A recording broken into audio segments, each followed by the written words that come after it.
तो एक्चुअल उनका भाव उनका। और आइए आपको सीधे हरियाणा के झज्जर लिए चलते हैं। वहां पर रक्षा मंत्री राजनाथ सिंह ने पृथ्वीराज चौहान की प्रतिमा का अनावरण किया है और इस वक्त वो सभा को संबोधित कर रहे हैं। तारीफ करना चाहूंगा कि 1000 साल बाद भी आप पृथ्वीराज चौहान को भुला नहीं पाए। और कभी कभी तकलीफ होती है इस बात की कि बहनों भाइयों, जो हमारे सांस्कृतिक प्रतीक हैं उनको लेकर भी विवाद खड़ा किया जाता है। जो हमारे भारत की सांस्कृतिक अस्मिता से जुड़े हुए हमारे प्रतीक हैं, चिन्ह हैं, उनको भी लेकर विवाद खड़ा किया जाता है। आपको यह जानकारी प्राप्त होगी, G20 यानी दुनिया के ऐसे देशों का एक सम्मेलन यहां पर होने जा रहा है जो कि दुनिया की 85% से अधिक की अर्थव्यवस्था पर अपना होल्ड रखते हैं। दुनिया की 85% अर्थव्यवस्था के ऊपर जिनका एक प्रकार से होल्ड है, कब्जा है, ऐसे सारे बड़े बड़े देशों का एक सम्मेलन से G20 कहते हैं, वह भारत में होने जा रहा है। और उस सम्मेलन के लिए हमारे प्रधानमंत्री ने एक लोगो जारी किया और उस लोगो में एक कमल का फूल बना हुआ था। कमल का फूल देखते हुए लोगों ने हंगामा खड़ा कर दिया और उन्होंने कहा कि यह कमल का फूल तो भारतीय जनता पार्टी का चुनाव चिन्ह है। बहनों भाइयों, आरोप लगाने की भी एक हद होती है, कोई एक सीमा होती है। जबकि सच्चाई है, मैं आपको भी बतलाना चाहता हूं, कमल का फूल भारत की सरकार ने ही 1950 में ही अपना राष्ट्रीय पुष्प घोषित कर दिया था, नेशनल फ्लावर घोषित कर दिया था। और उन्होंने यह इसलिए किया क्योंकि कमल का फूल इस देश की सांस्कृतिक पहचान का प्रतीक है, इसलिए किया गया।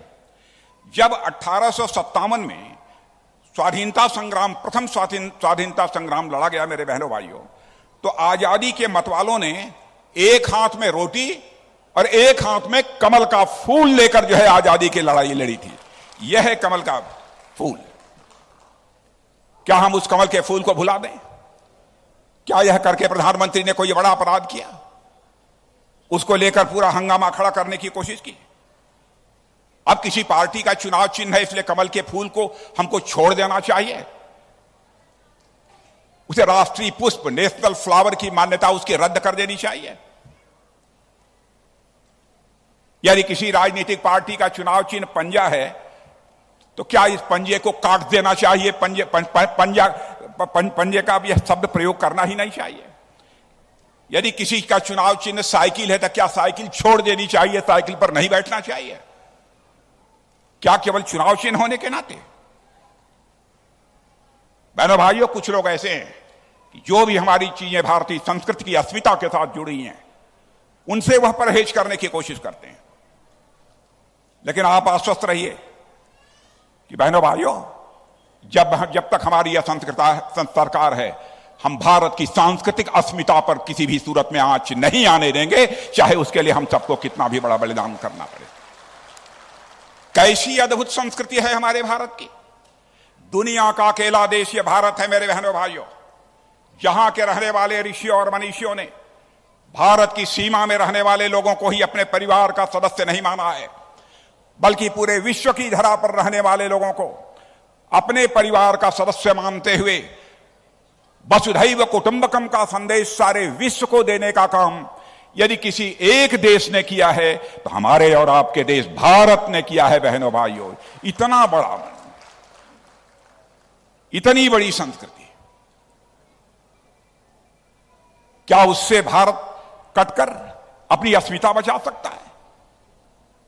क्या भारत जिंदा रह सकता है?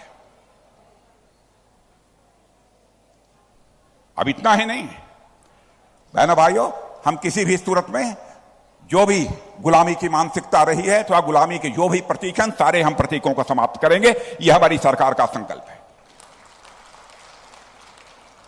हमें कोई रोक नहीं सकता। भारत अब धीरे धीरे आगे बढ़ रहा है और आपको जानकर खुशी होगी इस बात की, कान खोलकर आप भी सुन ले बहनों भाइयों, भारत के प्रति आपके मन के अंदर भी हृदय में गौरव का, स्वाभिमान का एक भाव पैदा होना चाहिए कि जो भारत अर्थव्यवस्था के आकार के मामले में 2014 के पहले 10वें 11वें स्थान पर था, 8 साल में ही वह करिश्मा यह हुआ है कि वह अर्थव्यवस्था के आकार यानी इकोनॉमी की साइज में वह हमारा भारत 10वें 11वें स्थान से जंप करके अब दुनिया के 5 बड़े देशों की कतार में आकर हमारा भारत खड़ा हो गया। और मैं आपको विश्वास दिलाना चाहता हूं मेरे बहनों भाइयों, वह दिन दूर नहीं है, वह दिन दूर नहीं है। 8 से लेकर 10 वर्ष के अंदर हमारा यह भारत दुनिया की टॉप 3 अर्थव्यवस्थाओं में आकर खड़ा हो जाएगा। टॉप 3 अर्थव्यवस्थाओं में आकर हमारा भारत खड़ा हो जाएगा। और याद रखिएगा, आजादी के जब 100 वर्ष पूरे होंगे 2047, इस संभावना को नकारा नहीं जा सकता बहनों भाइयों। 2047 आते आते अमेरिका को, चीन को पीछे छोड़कर इस संभावना को भी नकारा नहीं जा सकता कि भारत दुनिया की सबसे बड़ी अर्थव्यवस्था बन जाए, नंबर 1 पर यह भारत पहुंच जाए। तो आप रक्षा मंत्री राजनाथ सिंह को सुन रहे थे। उन्होंने हरियाणा के झज्जर में पृथ्वीराज चौहान की प्रतिमा का अनावरण किया और उसके बाद वो झज्जर के कुलाना में पृथ्वीराज चौहान की प्रतिमा का अनावरण किया और उसके बाद वो जनसभा को संबोधित कर रहे थे। एक